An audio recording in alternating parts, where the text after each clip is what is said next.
Bonjour à tous et bienvenue sur la chaîne J'affûte tout. Aujourd'hui, petite présentation d'une nouvelle pierre que je viens d'acquérir.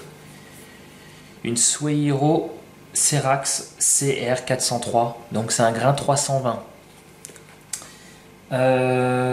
Donc en fait on me pose la question assez régulièrement par mail, savoir quelle pierre je dois avoir pour commencer à affûter les couteaux.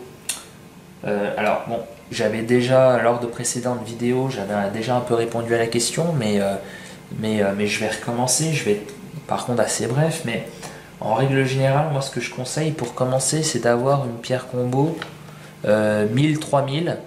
1000 étant de pouvoir affûter votre couteau, et 3000 avoir un début de poli miroir. Alors après en fonction des pierres et des marques ça va être différent, on va être sur un début de poli miroir. Alors après si on veut vraiment avoir un poli miroir, il va falloir monter sur des pierres 6000, 8000. Bon, après à chacun de voir si c'est réellement nécessaire ou pas. Mais voilà, une pierre 1000-3000 pour commencer, c'est bien. Par contre, si vous avez un couteau qui ne coupe absolument plus rien, ou alors un couteau qui a des chips, une pierre 1000 ça va pas suffire. Alors, tout est relatif. Si vous avez un couteau qui coupe plus grand chose, vous allez pouvoir le rattraper avec la pierre 1000. Le problème, c'est que vous allez y passer énormément de temps parce que c'est une pierre qui n'est pas assez abrasive. Si par contre il y a des chips, là on va être obligé de descendre sur des grains. Alors en règle générale sur des grains entre, suivant l'état du couteau bien entendu, mais sur des grains entre 320 et 600. Et entre 600 et 1000, ça va être voilà, pour rattraper un fil émoussé. Ça permet d'aller un petit peu plus vite que sur de la 1000. Donc moi en règle générale ce que je conseille pour commencer, c'est avoir, si vos couteaux sont en bon état, 1000-3000 pour commencer, ou alors 1000-6000. Et si vraiment vous avez un couteau qui est vraiment émoussé, une pierre entre on va dire grain 300-400, un grain 1000. Pour moi, le grain 1000 est quasiment obligatoire. Et après, un grain entre 3000 et 6000. Si vous avez déjà 3 pierres, déjà pour commencer, vous êtes déjà pas mal. Donc là, présentation donc, de la Cerax en grain 320. Donc, je vais enlever le papier. Donc là c'est une pierre, donc là c'est une seule pierre, contrairement à celle-là où il y a 2 grains différents. Là c'est une pierre, donc hop, voilà, grain 320. Donc sortie de boîte, parfait, nickel. Alors pour information, je l'ai acheté sur le site Couteau du Chef. Donc voilà, c'est un très bon site. Après vous pouvez la retrouver sur plein d'autres sites, hein. Je vous mettrai un lien en barre de description si ça peut vous intéresser. Donc moi je l'ai payé 30 €. Donc c'est vraiment pas excessif, hein, pour une pierre de cette qualité. Alors on a dans la boîte la petite pierre Nagura. Donc bon là elle n'est pas déballée, mais voilà, c'est une petite pierre comme ça. Voilà. Donc je vais rappeler à quoi sert cette pierre Nagura. Cette pierre Nagura en fait, elle a 2 fonctions principales. La première, ça va être quand vous mouillez votre pierre avant d'affûter, vous allez passer la Nagura dessus. Ça va vous permettre de faire une petite boue qui va augmenter le côté abrasif de la pierre. Donc ça va permettre d'améliorer l'affûtage. Et en fin d'affûtage, elle va vous permettre de la nettoyer.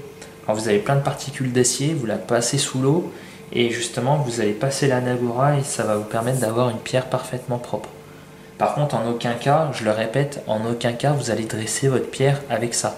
Pour la dresser, j'ai fait J'ai fait une vidéo, justement la vidéo précédente où je vous avais expliqué. D'ailleurs, je ferai peut-être une vidéo justement sur comment dresser les pierres. Donc soit avec du papier de verre de carrossier, soit avec une pierre à dresser, ou alors une autre pierre à affûter, ou alors avec des poudres. Mais j'y reviendrai à l'occasion d'une prochaine vidéo. Donc là, la pierre est collée sur un support, voilà, et elle est très fortement collée, il n'y a pas de souci, et avec une base antidérapante, donc ce qui permet d'avoir un socle, ce qui est quand même pratique, voilà, hop, comme ça vous pouvez affûter sans aucun problème, et puis vous pouvez mettre un petit peu d'eau, comme ça vous mettez de l'eau, vous mettez votre pierre à tremper, voilà. Donc là c'est des pierres, les pierres Serax, c'est des pierres qui ont besoin d'être immergées dans l'eau environ 5 à 10 minutes avant usage. C'est pas nécessaire de la laisser tremper très très longtemps, mais 5 à 10 minutes c'est suffisant.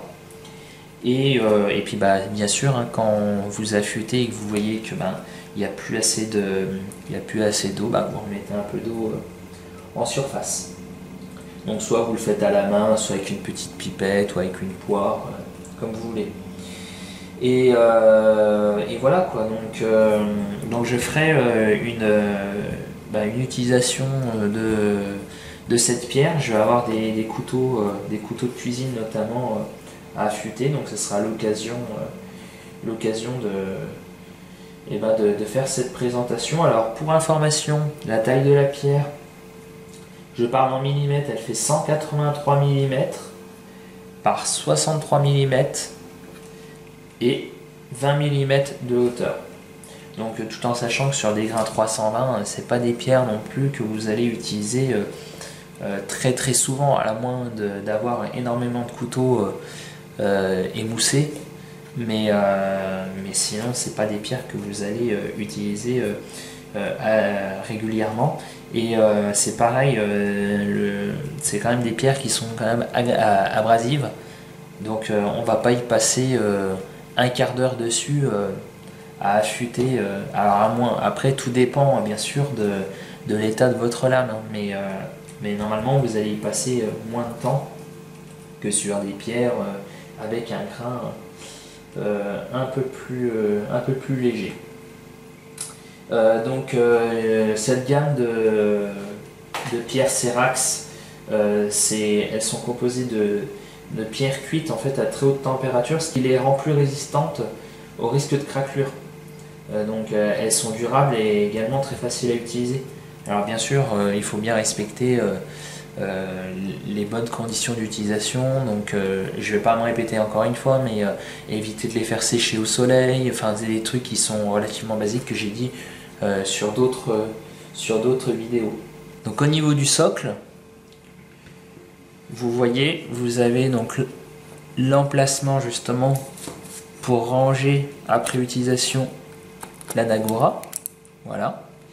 Et donc là vous avez donc comme je vous ai dit le socle qui sert donc d'espace de stockage. Vous rangez votre pierre dedans et ce qui vous permet également d'avoir un socle pour affûter. Et si jamais vous voulez pas avoir les patins antidérapants, ils s'enlèvent. Hop, vous avez juste à les retirer comme ça, voilà. Donc après c'est vous qui voyez. Voilà, et là on les remet assez facilement. Voilà, petite présentation de cette pierre. Donc comme je vous ai dit, très bientôt je ferai une vidéo d'affûtage. Et puis si vous avez des questions, n'hésitez pas à les laisser en commentaire, j'y répondrai. Et si vous avez aimé la vidéo, n'hésitez pas à la liker, partager et commenter. Et on se retrouve très bientôt pour un prochain tuto.